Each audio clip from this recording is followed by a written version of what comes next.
Hello, everyone. Welcome to another episode of the Renegades Sports Podcast. Jake Gable is to my right, and Jacob Smedley here to his left. The two of us, another episode here, episode number 15. Wow, just flying by already, a few months into 2025, and you know what that means. A few months into a new year. It means March Madness. That's what we're talking about today. The tournament is coming to a close here at just about less than a week now at this point. Jake and I were going to break down everything from taking a little look at our brackets, some teams that we thought were going to go farther. We're going to even take a look at the transfer portal. Guys are already on the move. Coaches are on the move. We'll dive into that. Then we'll take a look at some of our winners, our losers of the tournament, and finish off with our predictions to win the whole tournament coming up. Jake, a stacked episode of March Madness. The Final Four episode, baby. The Final Four special. I am so excited, man. Yeah. I'm really excited. But first, let's talk about our brackets. What about our own personal brackets?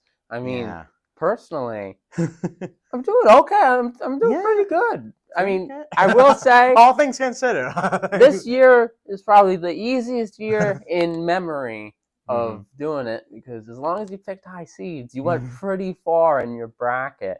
I ended up picking Florida to win over Duke, and that can happen still. So I'm pretty hyped about it. Yeah, I picked, I'm sure we both have discussed, we did multiple brackets. So the main one, my main we're bracket both going off of our main bracket, our discussions here. But yeah, my final four teams, Jake, are all still there. You know, I did a little chalk in my main bracket, but you know, I still have Houston over Florida as my pick, and it still could happen. But yeah, my bracket's doing pretty good, just like Jake. That's more than pretty good, man. All four Final Four teams. That's great. Yeah, and it's been fun. We'll get into some conversation too of the games and some, you know, the seedings, how that has fallen and the reactions behind it. But yeah, glad my bracket's doing well, Jake. Glad it's going well. Well, I know a spot right there that it did well was your Final Four. You believed in all the one seeds, and that's something that I didn't do. I didn't believe in Auburn.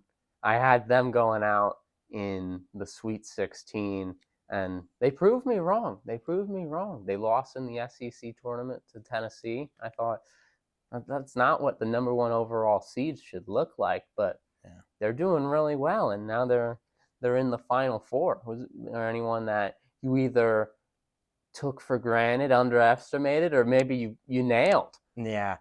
Brain fart correction. I had Michigan State in the Final Four. They lost. God.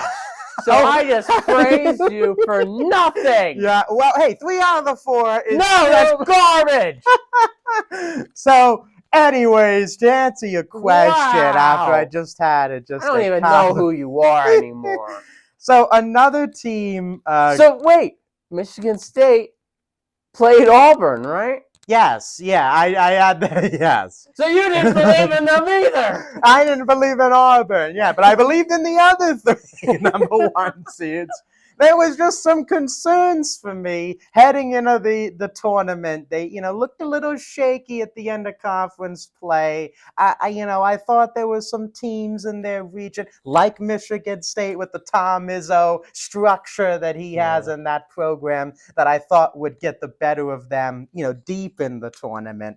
But yeah, anyways, back to the question of teams that surprise I thought were going to go farther. I think the first one that you might have your feelings as well, Jake, and they also played the team that I have as the champion, the Gonzaga the team that they had, I thought that they were very talented. I think a lot of people had them going to the Sweet 16, even farther, the Elite Eight, Final Four. Some people I know had them going that far. I think that's a team that maybe if you put them in another corner of the bracket, they could have, I think, made it farther than they did. That matchup versus Houston came down to a final shot, final turnover that, the Cougars just took it an extra mile to defeat Gonzaga. But they're a team, I think, if they have a few other matchups that they have, different matchups, they could be moving forward. Yeah, definitely, for sure. Another team that ran into Houston that I think could have made it further was Purdue. Yes. They were a team I was wrong on. I had them getting upset in the first round to High Point. Yes, okay, yeah, I had High Point as well. Bad call. They made it all the way to the Sweet 16. I had Clemson there instead. That's a team I was wrong on. Same here. They got upset by McNeese State. I was wrong on Arkansas too. I had Arkansas first round exit to Kansas. I had Kansas in the Elite Eight. I basically had Kansas doing what Arkansas did. Wow. And because you were a Hunter Dickinson believer. I was. Bill Self, you thought they would go, okay. I counted as like a half win because I had St. John's losing the Kansas second round, and it ended up being Kansas. So if I just put an AR in front of it, it would have worked. But St. John's not making it far, that didn't hurt me. Wow. Yeah, I had St. John's going. I believe it was the Elite Eight. I had them go. I didn't have them going to the Final Four. I think it's Sweet 16. I had them losing to Texas Tech in the Sweet 16. But I just the momentum that they built up. I thought they would at least take it through the first two rounds. But yeah, I did have Arkansas though over Kansas, but I did not have them getting past St. John's, but we'll get to Arkansas a little bit later on. Some other teams that I have here, BYU, another team that they lost to Bama, very good team, but I feel like another one that you put them in a different part of the bracket. I feel like they could have made it farther and deeper, at least to another round in the tournament as well. Yeah, I was happy with my BYU pick. I had them beating Bama, but then losing to Duke next round. They ended up losing to Bama, but I had the BYU upset over Wisconsin. So hey, you got me. They did there, pretty Jake. good. They did pretty good. Yeah. Yeah, and then last team I want to mention, or two teams, because I was wrong on North Carolina and Ole Miss. I thought North Carolina was going to go to the Sweet 16, but Ole Miss beat them first round. They ended up going. The North Carolina win in the first four against San Diego State, they won by like 30-plus points. I was so convinced, but ended up being a one-game wonder. Now, hold on a second. Do you think that they should have gotten into the tournament to begin with? Because that was the whole discussion, if they should have gotten in the first place because of their resume. So, resume-wise, no. They were not deserving. But their play showed that they were one of the better teams. So, like, hindsight helping you out with that. Kind of like how college football playoff people were like, you got to have SMU make it because, like, even if you don't think they're better than Alabama, their resume is better. They did more to deserve to get in.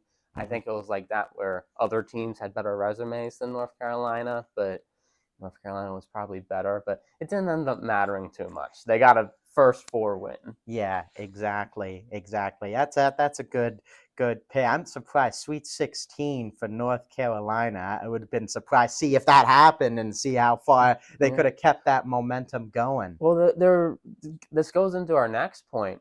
There was no Cinderella this year. Arkansas was the only Cinderella, and when you're coached by Coach Calipari, like, that's not really how much of a Cinderella is that? An SEC team, like, coached by one of the best coaches of this generation. But the only double-digit seed to make it to the Sweet 16. The only other teams above the 5 seed were 6 BYU and 6 Ole Miss. So it was a pretty tame in upset land. The upset land wasn't active. Yeah, We didn't see many teams take the trip over there. Yeah, it wasn't very active, and I know there's a lot of people in the comments. You yourself might feel this way about there needs to be that 15 seed that gets that win, and that number 2 seed, that Kentucky, that Purdue, that Virginia that loses in the first round, and we have some rallying cry and more storylines with that team. But I also want to see the other side of it as well. And I think I don't want to pit good basketball against Cinderella stories, but usually those Cinderella stories come to an end. Usually either if it's the Sweet 16, the round of 32, sometimes the Elite 8, they get that far. Even more rarely do you see a team like that go all the way and winning all of these games, even more difficult than winning a conference tournament like that as a lower seed. So, for me, and then you've got, while of course the 4 number 1 seed is in the Final Four, there's going to be some great basketball on display, Jake. We'll get into the picks later, but I think that's also in play where, where's the upsets? Where's the madness in March? Yeah, and those games are great too, but you also want to see the best of the best, the 1 versus the 2, the 3, 4, the teams that are, the best, that were the highest ranked all season. Am I the only one that wants to see that, No. Jake? These high recruits that are going to go in the first round, battling it out.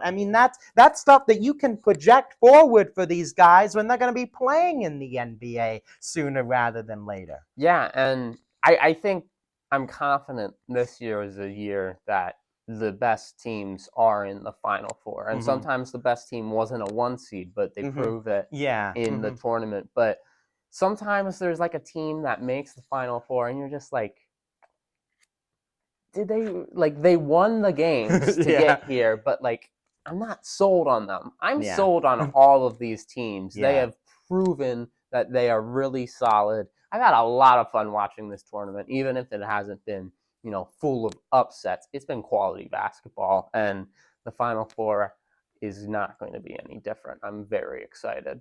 Yeah, very, very excited indeed. And one part, and really transitions right into other conversation too with these top teams. It's like, this is the first time since 2008 that it's 4 number 1 seeds. Where's those other seeds? Where are those FAUs? Where are those San Diego States? And a large reason that's going on with it, Jake, is the transfer portal. Over 1,000 guys entered their name, and that was a few days ago. It's insane. It's added on since then. Our favorite school, alumni, Temple University, got 4 players left on the roster from this past year. So it's really something that has taken shape. It's a large conversation now on how that affects NIL, Jake, and teams are trying to navigate this kind of landscape. Yeah, and if you're wondering where those teams are that normally make those runs, they're in it. It's just that their players have transferred to these top teams. Let me read you some things, and let me throw up a graphic. Shout out to Cobra Stats on X. He put together a graphic of, players where they started their college career and who they're playing for now with the teams that are remaining. And you look at Florida, their best players. Walter Clayton started at Iona. Wow. Will Richard, Belmont. Elijah Martin, he was on FAU. He made the Final Four. You look at Auburn, one of the best players, arguably the best player in college basketball. He might win most outstanding player. Johnny Broome, Morehead State, he started his basketball. Miles Kelly on Auburn started at Georgia Tech. Denver Jones started at FIU on Auburn. Those 2 teams have put so much talent from transfers from small schools. Duke and Houston, however, they're a little bit more homegrown. Duke only has Sion James from Tulane. We know him very well from the AAC. Yep. And then Houston, their best player, LJ Cryer, he transferred, but he came from Baylor. So it's not like he came from a small school or anything, but every team has a key starter that was a transfer. And, you saw that occasionally in previous years, but it's like almost a mandatory thing now. Yeah, and of course, really right in with that transfers is the NIL with a lot of these, with the bigger schools having more financial flexibility to offer these guys money for NIL. It's why these guys are making the leap from those schools to not only, get their name out there and try and promote themselves on the court with the way that they play, but also, add a little more bucks to their pockets at the end of the day with the amount of, multiple offer from a Sports Illustrated article I heard a few days ago when this all really started to ramp up. There's multiple offers for some of the top players that are going around like $3 million each player. Jeez. Like that is how these, and that's why these guys are looking for these big schools. If they have a scholarship spot, hey, I'll join on even if I'm the sixth man, because I'm going to get, fairly compensated, and I'll still have a role, maybe not as much as on a smaller school or even a non-Power 5 school, but yeah, it's that compensation is also what is fueling some of these transfers. But Jake, both of us discuss off camera a little bit of a way to, maybe not end it, because I think we both kind of agree that both are, needed. We can't shut both of them off completely. Both are very helpful to how the game operates and the movement of players, but a little curtailing this to helping, teams and maybe keeping some of the lower level teams active and maybe some more Cinderella stories down the line. Yeah. You know me, if you've been watching this podcast. I love rule changes, proposals, just going over the heads of everyone that's worked so hard to get their way to where they are to be a decision maker. I actually make the decisions and pull the strings, but a little thing I came up with, we both kind of talked through this together, actually. I don't want to just say me. But oh, you're jumping over people, but you're going to share some credit here? Fine, no. I came up with it all myself. Jacob just sat there. But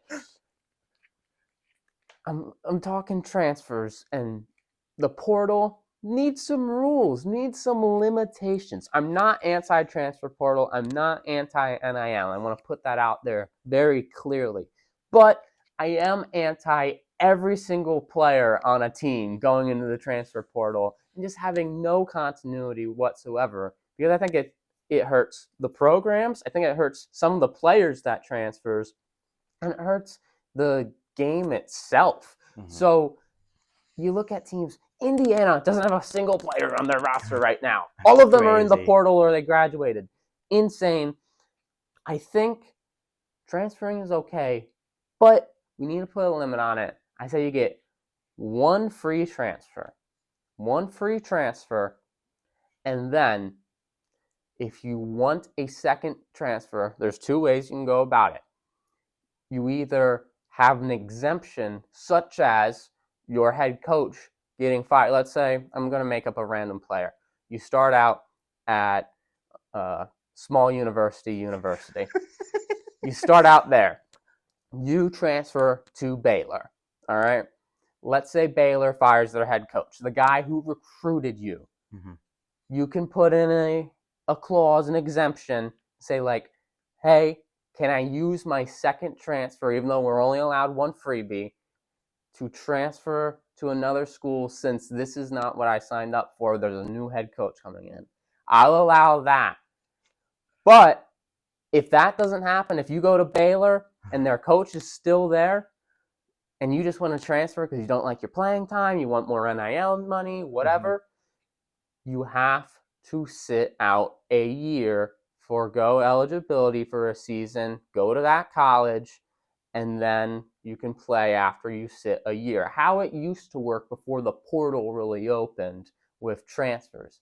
I think that's a fair rule because you look at guys that transfer to 5 different schools, that can't be good. Mm-hmm. One, how are you getting a college education if every semester you have a new university? Forget about major, forget about that. You don't even live in the same state anymore.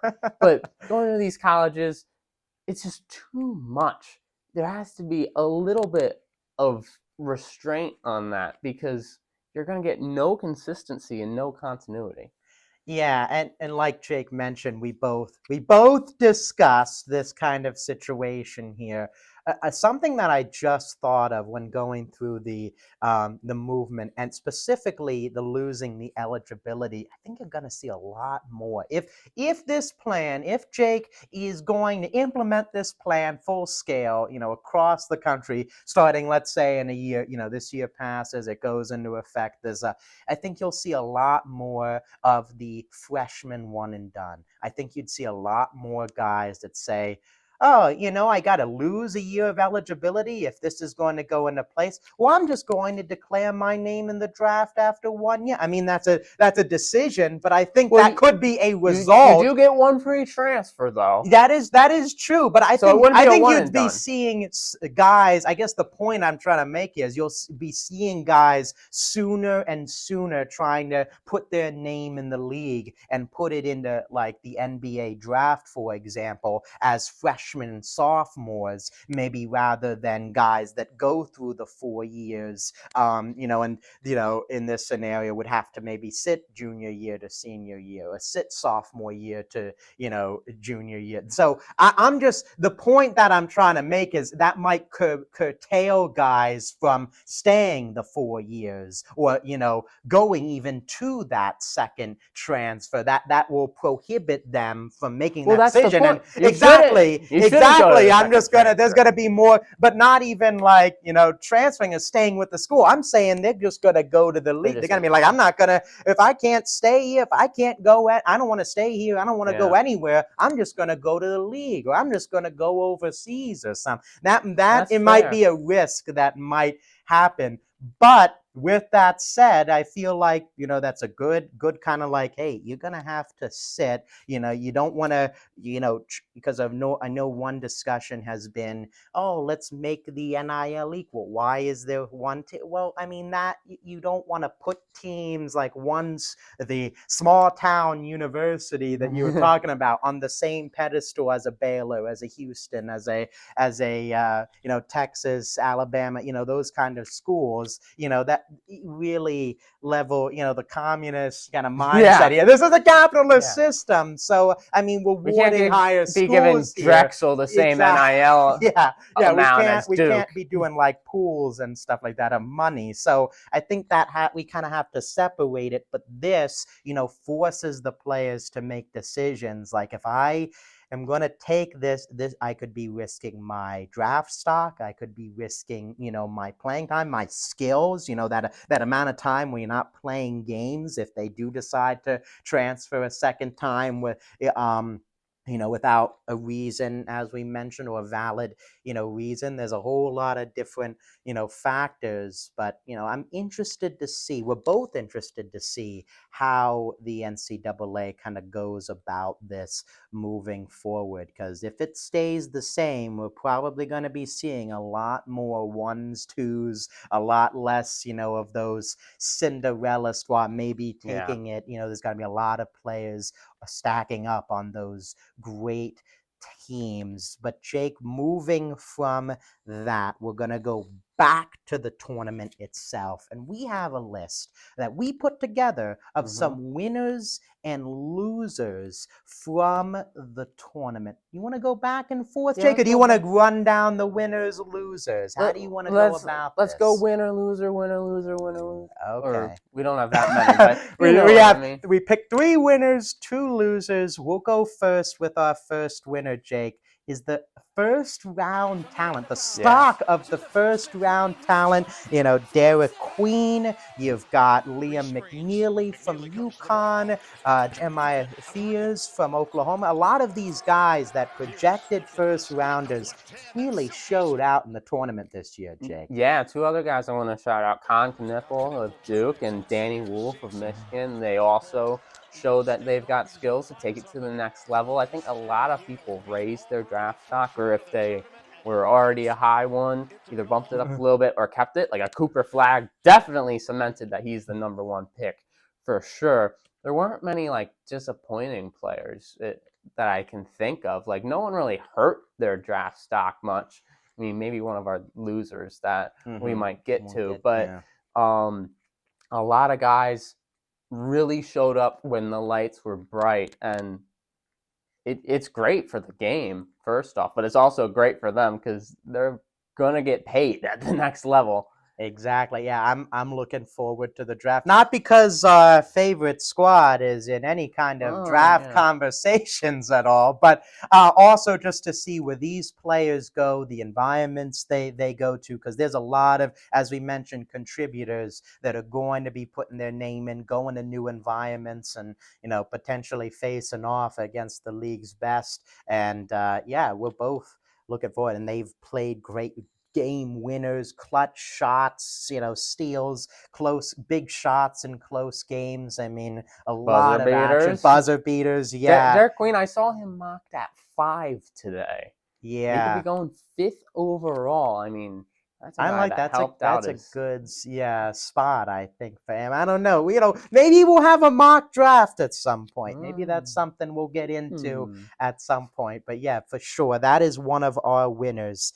Now over to one of our losers for the tournament. Jake, a little tease of it a few moments ago, but it is St. John's, and in my opinion, more specifically, R.J. Lewis Jr. I mentioned earlier I had them going at least to the Sweet 16. Some other people, I know friends of mine that had them going all the way this year with the momentum that they built up. But the loss against Arkansas, R.J. Lewis Jr. shot 3 for 17 from the field. He got benched in the final 5 minutes of the game in a close game. Of course, winner take all, move on with the win. And, we don't know what happened behind closed doors with him. Rick Pitino happened in a huddle specifically in that game. But, Rick Pitino, the Hall of Fame coach that he is, he sat him on the bench. So, I mean, R.J. Lewis Jr., I mean, there's a lot of discussion in the moment. Why isn't he in the game in the final seconds, even if he is having a bad game? A guy that you can hand the ball off to, a team that's not great shooting the three. Jake, what are your thoughts on that? Because, I mean, he put his name in the draft now. I don't know where he's going to get drafted if he he also put his name in the transfer portal as well for the Big East Player of the Year. Yeah, and they also just brought in Bryce Hopkins from Providence, so I don't think he's coming back to St. John's. But I'm torn on it because R.J. Lewis was playing terrible. The whole St. John's offense was playing terrible. 3 for 17 is horrendous. At some point, you have to try something different. Listen, if you're a shooter, you shoot. I get that. But at some point, you got to say, all right, maybe I try to get to the line, get fouled, and get some free throws, get the momentum going. He was not helping them. But at the same time, over those 5 final minutes, 64-62, they're down 2 to Arkansas. He comes out of the game. The game ends 75-66. They scored 4 points over the last 5 minutes, and he was on the bench. They allow 11 points in that span. An 11-4 run to end the game with your star player on the bench. Listen, if he got benched and, they lose by 1 or 2, then it seems like a good call, because they were in it the whole way, even if they lose. But going from super tight game to nearly a double-digit loss, that's a really bad look. I don't know. I feel like something more was going on behind the scenes. I get where Pitino was coming from, but maybe you should have brought him back at some point, like after 2-3 minutes of like no success, be like, okay, that didn't work. RJ, come back in, but he never went back to him. Yeah, and I guess kind of want to wrap up the point. I mean, one quote that I remember for Pitino that I think went viral, where it's like, you play for the name on the front and it'll help the name on the back. I mean, just putting that into the context here, the situation. Maybe, I mean, again, I'm sure he didn't want to shoot, 3 for 17, but maybe the decision was from that point of view. He's going to bring in a guy that, maybe RJ Lewis, going back to the point of what maybe his job was to get the ball to some teammates instead of continuing to shoot, get your teammates involved. Maybe he didn't do that, so that's why he wanted to. You sit down. I'm going to bring in a guy that's going to swing the rock, make some more passes in place. We'll never know. Of course, Coach Pitino defending his player in the post-game presser. But going to another winner, Jake, we have the McNeese State staff. I mean, we've got Amir Khan, who's got NIL deals out the wazoo now. You've got Will Wade, who has now taken the job at NC State. It is believed, as Jake mentioned to me, that Amir Khan will be going there with him as the student manager, taking the leap from McNeese State to NC State. I mean, even though their tournament time was short-lived after the loss to Purdue, I mean, one of the storylines that's going to encapsulate the whole tournament, Jake. Yeah, I mean, Will Wade, huge winner because he goes from, I don't even know what conference McNeese is the in. ASUN, maybe? I'm not so sure. It's one of those conferences. Exactly. Now they're going to the ACC. I definitely know them. And NC State, a team that was just in the Final Four. We were talking about Cinderellas, where'd they go? That was a Cinderella team. He's going to have a lot more, NIL money to work with, a much larger recruiting base to work with, a bigger and better staff, and players that are already on the roster. And I'm sure he's going to be bringing some of his guys with him as well. Amir Khan, oh my gosh, he made himself so much money in March Madness. You could argue he was the biggest winner of the tournament. Yeah. Definitely out of anyone that didn't actually play or coach a game, Amir Khan won March Madness this year. Yeah, just absolutely crazy. The aura, you could see it through the phone, people. So, but yeah, definitely, I agree with that statement. I'm very intrigued to see how that plays out moving to the ACC. Like you said, the transfers, they're a team that also is going to be dealing in this transfer portal, bringing guys in, but also trying to incentivize others to come. One thing as that well. I just realized, the team they beat, Clemson, also in the ACC. So he's going to get pretty familiar with that Tigers squad. Wow, that ACC is going to be fun next year. Our second and last loser, Jake, is the Maryland Athletic Department. We do have some news, though. Buzz Williams taking the position left behind by Kevin Willard. Just a crazy situation that unfolded really throughout the duration of the tournament. It started really all the way back in the first four and continued as Maryland was playing, with Kevin Willard shouting out the athletic director for Maryland that took the job at SMU. Then there was the circulation with Kevin Willard taking the job at Villanova. There were rumors going around. He wasn't really denying it. There's a few videos out there stating that he also missed a team dinner during the tournament and missed a team event, perhaps, helping his cause, with this other position. Just a lot of messy stuff going on. Just, I guess, a loss. They did get Buzz Williams now, Jake, but still just a wild situation for a team that really played well and had a few first-round talents on that team. Yeah, I mean, they made the Sweet 16. You'd think this would be a really successful season, but your athletic director, Damon Evans, goes to SMU during the tournament or right before the tournament.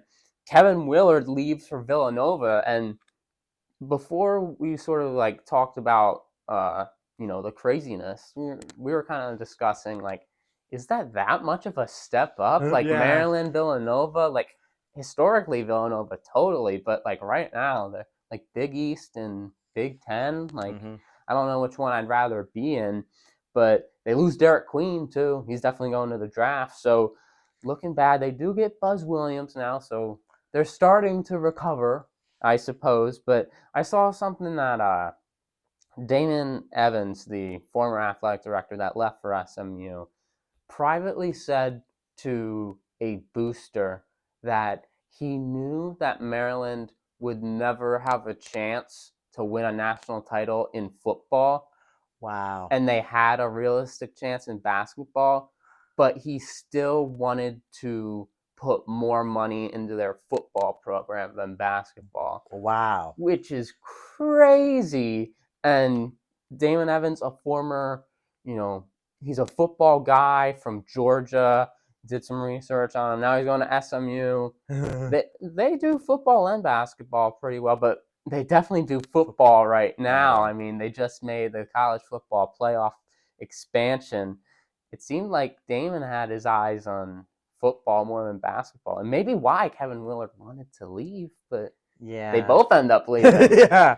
That is very interesting because a lot of these schools are making that decision right now. So I mean, Maryland's not the only one where you really want to. I mean, is it football, basketball? Some of these schools like Alabama are doing both at such a high level, but other schools like Maryland, like SMU, even are kind of battling. Okay, where are we going to allocate resources? So that's very, very interesting. A great quote there from Jake. So we'll see how Maryland continues and how all of these schools navigate that as well. And our last winner, we mentioned his team a little bit earlier. We mentioned them beating St. John's, is Coach Cal and Arkansas. They were number 10 seed. We mentioned earlier, they were from the SEC and they had, rough spots throughout the regular season, but, and of course have a Hall of Fame coach. But Coach Cal, I mean, taking down Rick Pitino in that fashion.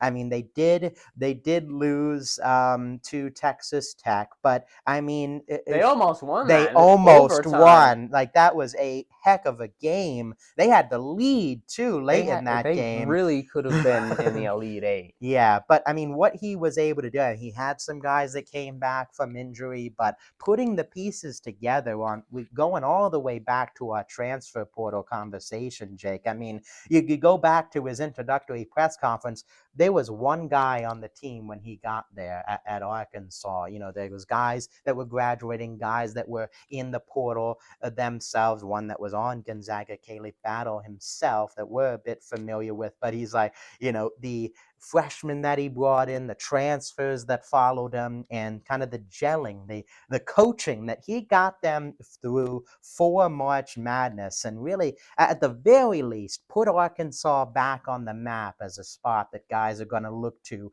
with NIL, with that Hall of Fame coach that's been through it, that I could see some guys going there in the portal to follow that kind of success. Yeah, I mean, you look at Kentucky, and it's funny because they both end up losing in the Sweet 16. So it's like, all right, did we really improve by getting rid of Coach Cal? That's how you got there, I think, too.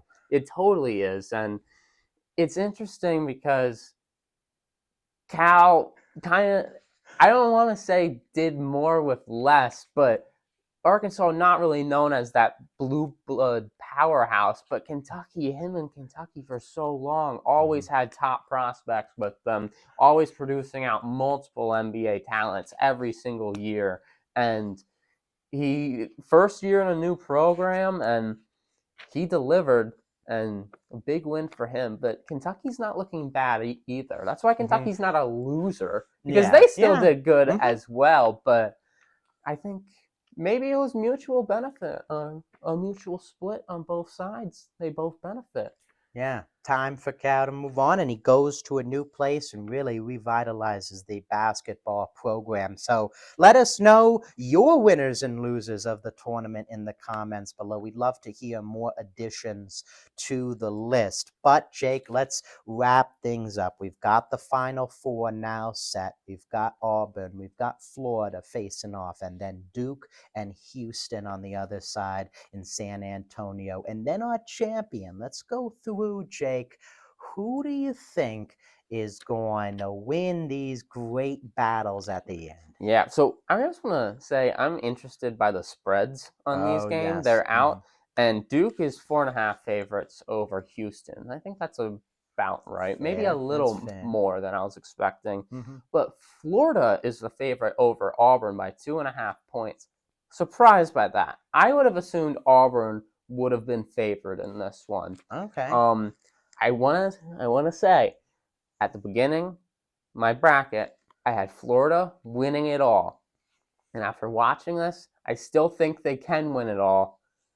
But I think Auburn wins this game. I think Auburn's going to the national championship because their late game is fantastic. Florida's been able to hit clutch shots and eke out close wins against UConn. They just made a huge comeback in their last game against Texas Tech. Yeah. And they played so well. Walter Clayton bailed them out with just amazing play. But Auburn will get in those close games and then they'll just extend the lead at the very end. Mm-hmm. They'll go into the Final Five. They'll be down a couple. They'll be up one or two.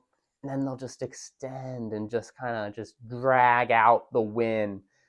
I trust Auburn's defense more. Florida, if they're not hitting shots, it can get ugly. You saw that in the first half versus Texas Tech in the Elite Eight. They eventually came back enough to overcome that. I don't think you can do that against Auburn. If Florida's hot and hitting their shots, they can beat anyone. Mm-hmm. But I think Auburn's more consistent, and Janai Broome playing fantastic. Had a mini Willis Reed moment in the Elite Eight, and I think they get the win. I'm going Auburn. Okay, what about your other matchup? Do you want to go all the way through, or do you want to go back and forth with matchups here? I'll go to the championship game, but I won't say my champion. Okay. Duke Houston, I do have Duke. They're favored, and I'm taking the favorite. Before the brackets and everything, or before the tournament started, didn't know how Cooper Flagg was going to be playing post-injury. Didn't know if he'd play the first game even. That was in question. Came back completely fine, and he's proven himself as the best player in all of college basketball. They just look like a step above the competition they're playing against. I mean, it's not just the Cooper Flagg show. They have great guys. Tyrese Proctor is playing fantastic. I can never pronounce his name, but the center, Malawak. Yes, yeah. Is a great player as well. He's going to be a lottery pick. You got Knueppel over there. You got Zion James. I mean, their whole team is extremely well put together. They play off of each other. It's not just a one-man show, even though it sounds like it from the outside. Houston's got great defense, but I don't trust the Houston offense to be able to keep up with the Duke scoring attack. I've got Duke versus Auburn in the final.